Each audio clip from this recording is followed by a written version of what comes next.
clearly the government is seeking every which way to get money, and remittances from the diaspora has been a big one, and right now is the diaspora bonds.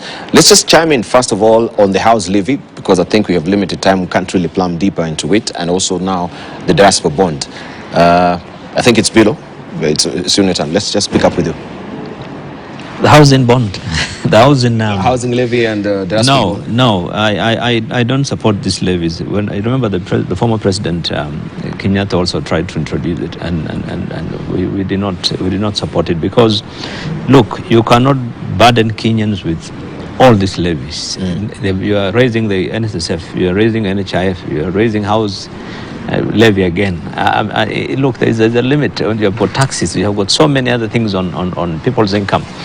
I think housing is a private sector matter. Provide the appropriate business environment for private sector to invest in housing, and they will do that. No, you will not need to tell anyone to invest. All over the world, people will come and start building houses in Mandera, Nairobi, and Kisumu, and everywhere. And there are many ways government can do that, and they have done it in many other countries by addressing, particularly providing incentives around investment into housing, making cost of construction a bit more competitive, and more importantly, providing other ways in which you can benefit from the investment in terms of your taxes and so forth. That is the way to go, or to go to the simple way you have done in the previous regimes in the public-private partnerships. But I think this collecting money, I don't think levying Kenyans every time on everything that you want to do, levies, is not the right way to go, in my view, and I don't think it's the best way. The second thing is on the issue of the Eurobond. For the government, it doesn't matter about whether you borrow from your own citizens or you borrow from other citizens of other countries. It's still the same. It's your borrowing. China and Japan are the world's largest credit nations. The peasants in China who are farming out there, the guys who are the lenders, through the bonds into the U.S. government.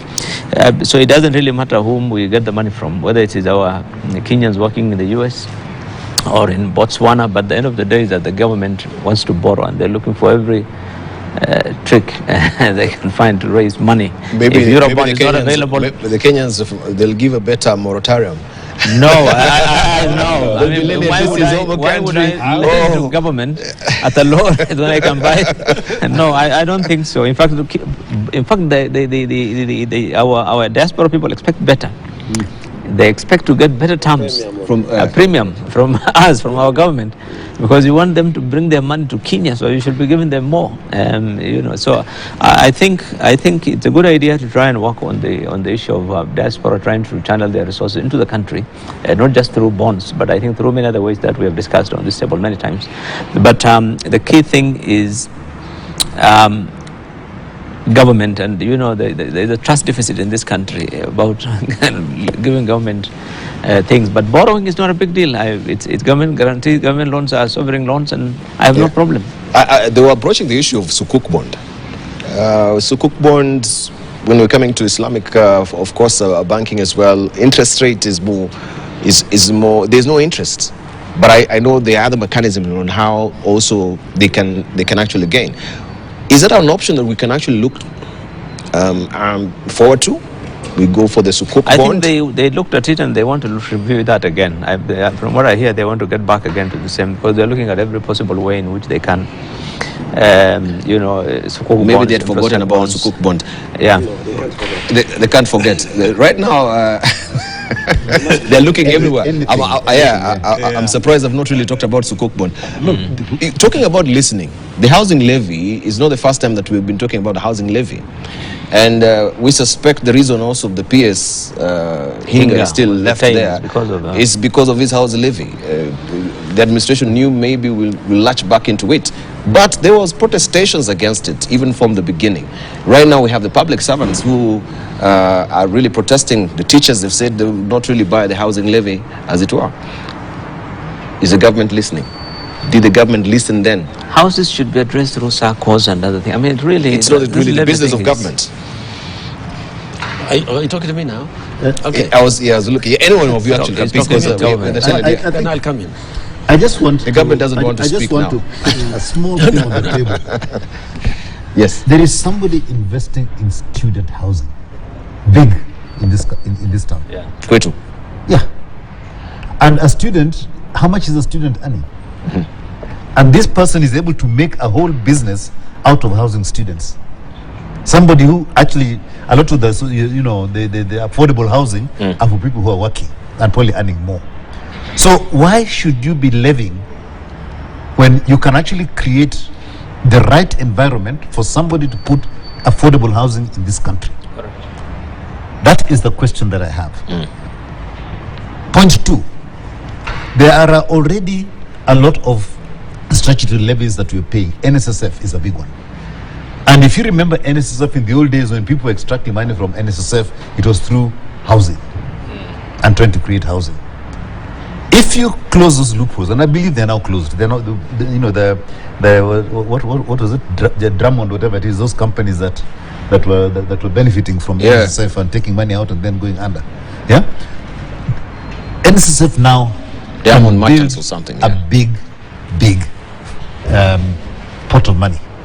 If you look at one of the biggest people investing in South Africa, it's the pension scheme in South Africa. That's the one that is investing. And they're even putting money into Kenya. The pension fund in South Africa has got people who have been given that pension money to come and invest in Kenya to get a return. So the one unit that everybody in the world uses is pension funds to create a pot for investment.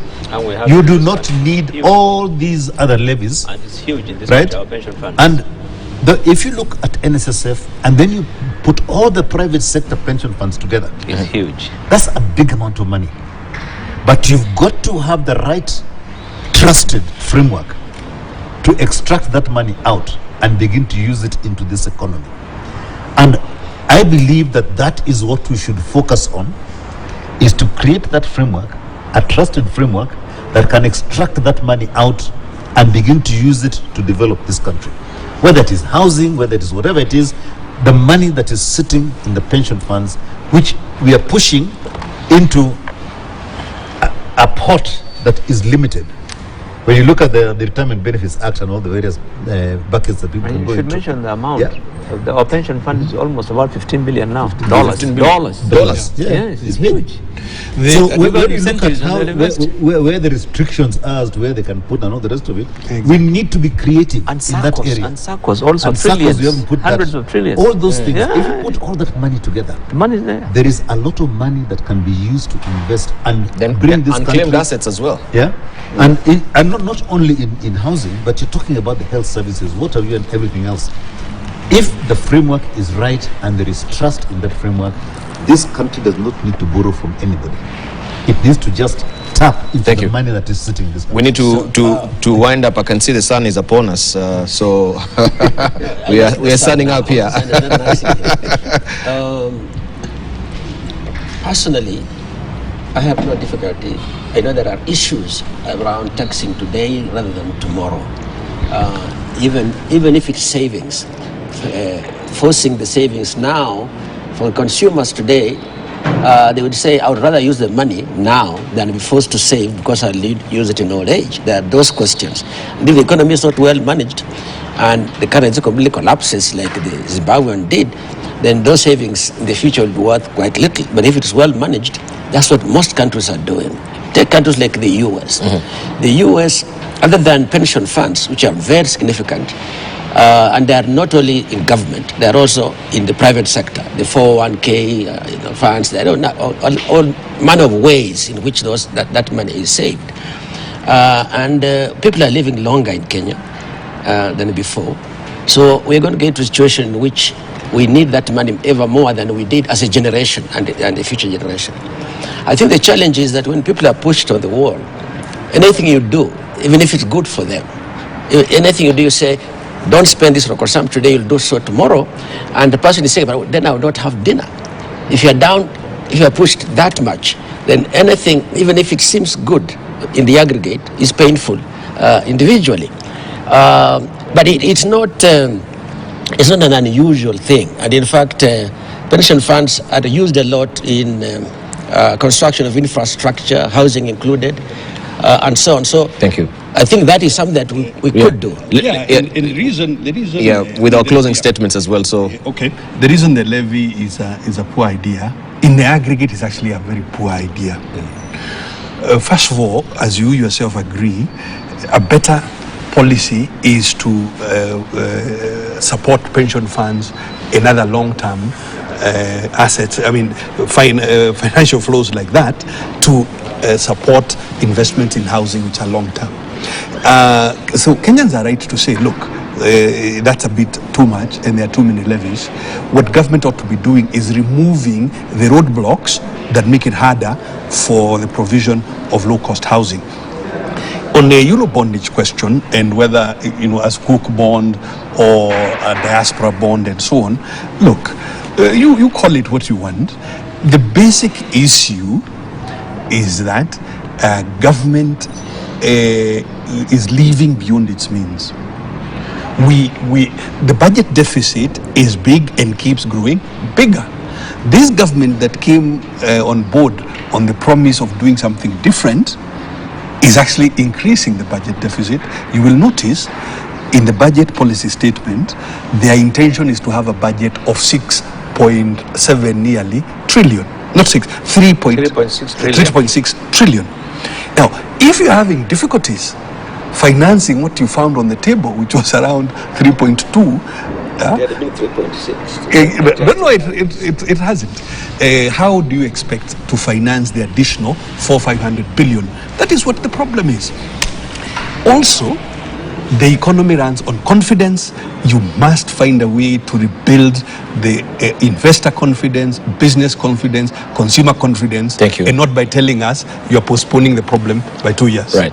I think we need to wind up on that without even getting your closing remarks, because I think the sun is smarting your eyes.